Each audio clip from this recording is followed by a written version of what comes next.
हे त्यात नवीन काय?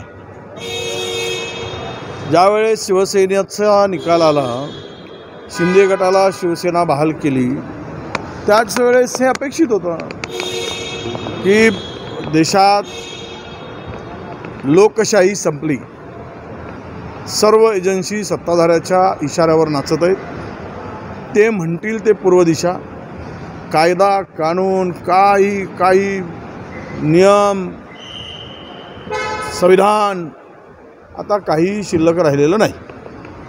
त्याची प्रचिती आहे ती. कोणाचाही पक्ष तोडा, कोणाचाही पक्ष काढा, कोणाचाही पक्ष हिसकावून घ्या आणि कोणालाही देऊन टाका. हे सगळं जे काही चाललेलं आहे या देशातील लोकशाही संविधान संपवण्याचा, मिटवण्याचा, पायदळी तोडवण्याचा सगळा प्रयत्न चाललेला आहे. त्यात सक्सेस होत आहेत हे दिसतं आहे. मुळात हा निकाल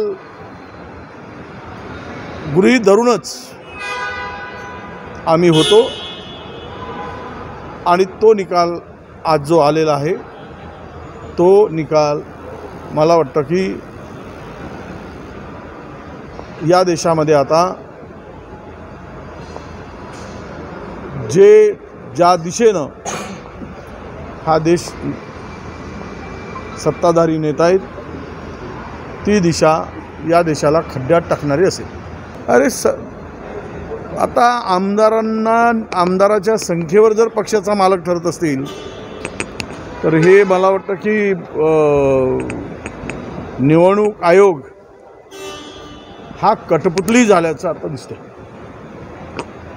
कारण पक्षाच्या स्वतःची घटना असते, त्या घटनेनुसार जो अध्यक्ष निवडला जातो तो अध्यक्षच आमदारांच्या उमेदवारीच ठरवतो. त्याच सहीने त्यांना एबी फॉर्मही दिला जातो आणि ती मुदत काही शरद पवार साहेबांची संपली नव्हती.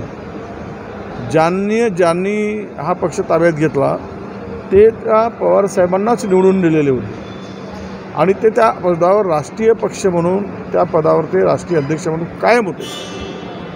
आता 40-25 आमदार गेले, 2-4 खासदार गेले म्हणजे पक्ष कोणाच्या मालकीचा ठरतो. तर हे देशातील आजचा दिवस किंवा कालचा दिवस हे काळा दिवस म्हणूनच या दिवसाची नोंद होणार आहे.